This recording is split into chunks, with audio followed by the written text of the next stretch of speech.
Hello and welcome. In this week's Your Questions Answered, I'm going to be covering the topic back on hand plane restorations in particular, because that's where these questions are from.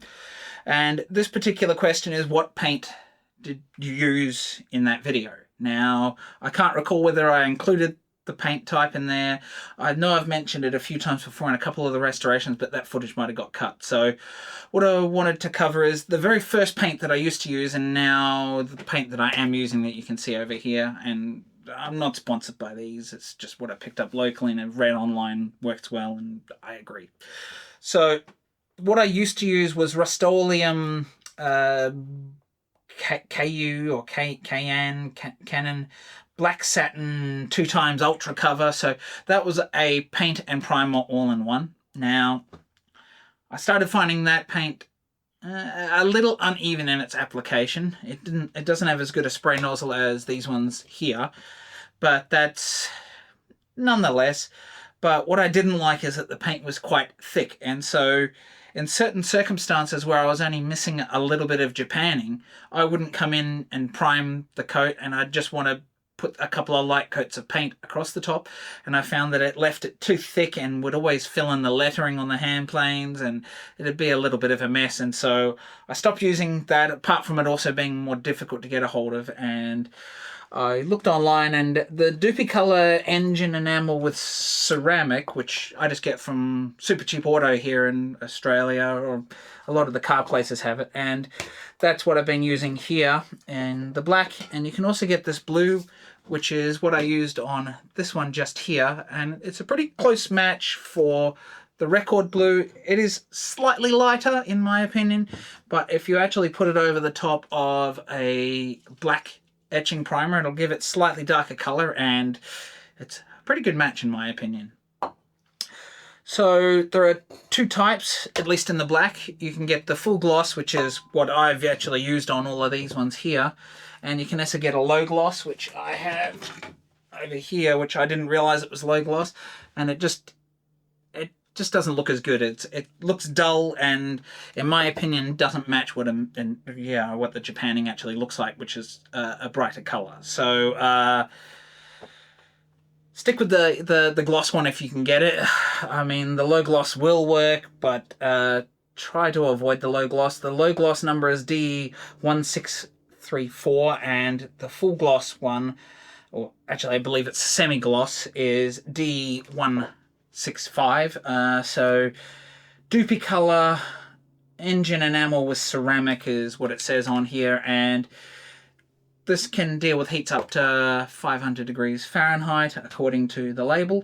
And it actually has this blue applicator on the top here, and this applicator works far better than the white applicators that you generally get on there, though this one on this primer is not too bad. It's got another little added piece on the front there, and it actually works just as well as the nozzles on the Duplicolor. Now, why am I talking about a primer? Well, if you're not using one that's got a primer in it, and I've done that on some of these here, you can actually get away, and for a while there I wasn't actually using a primer, but I've discovered that I get a slightly better result if I do use an etch primer, any sort of etch primer on these. And this was the first one here that I used, an etch primer, and I felt that the paint bonded to the surface a little bit better. It seems to be ever so slightly more chip resistant than, say, the one that I did that video on here. It still doesn't tend to chip, and so it seems to be hit and miss. I think the prep is the most important. You want to try and get all the grease off it if you can, and then try to touch it as least as possible when you're taping your plane up, so you can get some good adherence. And so a lot of the advice I've put out there is suggesting not using an etch primer, or not using a primer, and it does work fairly well without a primer, and I haven't noticed too much difference, but it does seem to adhere just a little bit better if you use the etch primer. And so correct methodology and wisdom when it comes to painting metals, quite often timbers and stuff, is that you want to prime it first and then spray it.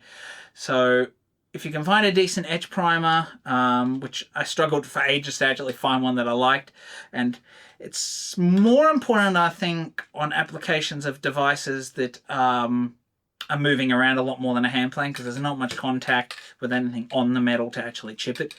And so, yeah, that's my reasoning there. And an etch primer just bonds to the metal better than, say, an enamelized primer. And I have tried both, and I found that the etch primer did a far superior job.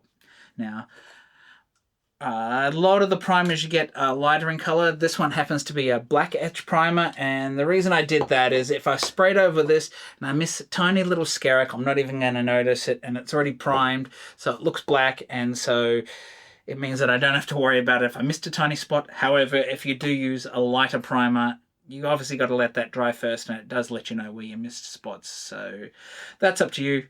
I got the black. Works for me. Maybe it'll work for you. But you can, with the Dupicolor in particular, get away with spraying these hand planes down without a primer. But if you can find a decent primer, I say why not, because it's just going to give good results either way. But why not maybe give yourself a slightly easier adherence and give your spray work an easier time.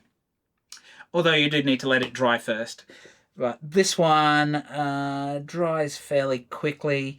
It's touch dry after 10 minutes, and then you can recoat over the top of it after 2 hours, so that's actually pretty quick. This Dupicolor, I believe, was fairly similar in its application. So with this one, if you're going to do more than one coat, you can do a coat, let it sit, and so you can do a couple of light coats and one heavier coat, and if you apply all the coats within 1 hour, they'll all dry together and there's no problem. Otherwise, you have to wait for it to fully dry, which is about 3 hours to handling, and yeah, 3 hours. So if you're going to do a couple of light coats and then one sort of medium wet coat, which is how I recommend you apply it. Don't try to spray it all on one heavy coat. You're going to get better application. Yeah, if you do a couple of lighter coats and you sort of just let them wait maybe 15 minutes between the two light coats and then the medium coat. And so, you know, you get the spraying done all within maybe 45 minutes, unless it's really hot, and it might dry faster than within that 1 hour, which I have run into, and I've had to do all my coats much faster and let it dry. So that depends on your climate and where you're spraying and how hot it is. So yeah, there's that. And it does suggest not spraying if your humidity is over 60%, I believe it is. I'm not finding it at quick notice, but I believe that's what this said. I read somewhere. So don't take that last one for gospel, but generally you shouldn't be spraying if you've got really high humidity anyway, because it's just not going to dry very well. So that's a roundabout way of answering the paint that I used, and I thought I'd just cover a little bit as to, you know, what, how, and why. And I hope you enjoyed that. So if you liked this video, please do like and subscribe as always, and sound off in the comments of what paints you use in your restorations, or maybe something that I am not aware of here. If there's any other important information that you think I should be aware of and it could help improve my restorations with painting my hand planes, I'm all for that, so do leave that down below. And until next time, bye for now.